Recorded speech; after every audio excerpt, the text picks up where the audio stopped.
From the 1011 Now streaming studio, this is The Night Beat. Hello everybody, and thank you for joining us in the 1011 Now streaming studio. I am Madison Pitch here with The Night Beat. It is Tuesday, February 20th. And we're starting tonight with more questions, really, than answers.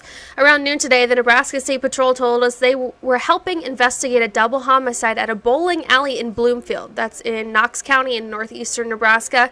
We are still working to get answers, but this is what we know right now. NSP was called in and is helping Knox County Sheriff's Office and Bloomfield PD investigate that double homicide that happened this morning. We don't know what happened leading up to the killing. We don't know anything about who was killed. We don't know why they were killed. We do know several people were detained as part of the investigation and that NSP doesn't believe there's a threat to the public. At last check, I reached out to NSP asking those questions, and I'll be sure to keep you posted as we learn more. And it's been a tough year for the Lincoln Airport. First, Redway shut down after only 3 months in the business. The state auditor called the defunct airline a, quote, riverboat gamble. And more recently, United Airlines pulled one of 3 regular flights from the lineup. Now you can only fly directly to Denver and Chicago's O'Hare. So how are they moving forward? They're taking small steps to assess the current state of the airport, moving people into new roles, and forming a committee to keep things moving. We've got that full story on our website. And for this last story, I want to bring in our reporter and weekend anchor, Samantha Burnt. Sam, thanks for joining us. Thank you for having me. Yeah, this is exciting. I wanted to dive into your story from today a little bit more. The gist of it is that a rural hospital in Friend, Nebraska was on the brink of closing, but they decided to take a different route and become a rural emergency hospital. What is that? So a rural emergency hospital only provides outpatient and emergency services. So in this case, Warren Memorial Hospital will no longer be offering things like rehabilitation or swing bed services, things that would keep people in a hospital for a longer period of time. Okay, so it's an in and out situation. Pretty much. Okay, what were some of the reasons that they wanted to do this rather than act as a quote-unquote regular hospital? Well, first and most importantly was to keep their doors open. They are in a rural community of around 900 people. And so to kind of cut down on travel time for people going to hospitals in other areas, and just to be able to provide service to the people in their community. Again, this is in Friend in Saline County. As I understand it, this is sort of the first of its kind.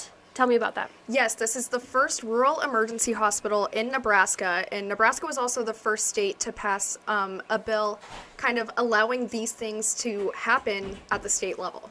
Okay, and likely not the last time we're going to see this happen. Tell me more about what the Nebraska Hospital Association says and what kind of legislation could be coming down the pike.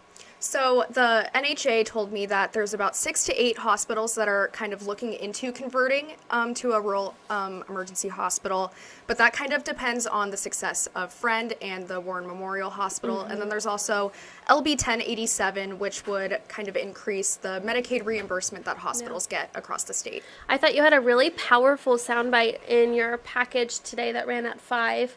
The woman at the hospital was saying, you know, we asked our community, do you want us here? And they said, yes. Tell me what the people on the ground are saying about this setup for the hospital.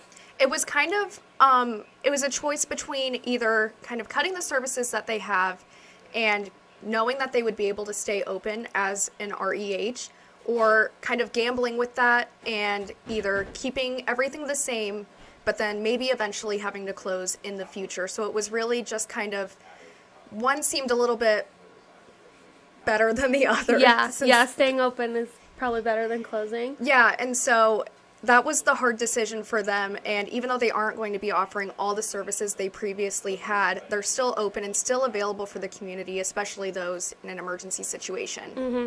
And what did the Nebraska Hospital Association say about this model of a hospital?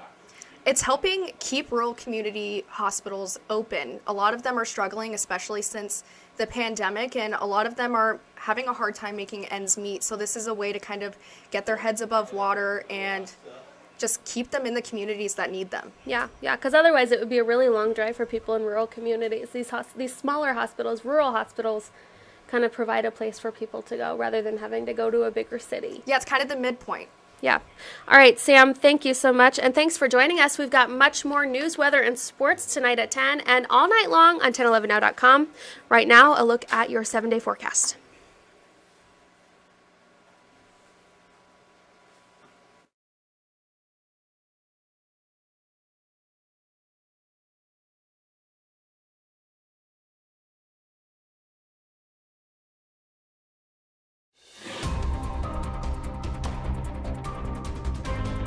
You've been listening to The Night Beat. Watch, listen, and stream on the 1011 app on YouTube or wherever you get your podcasts.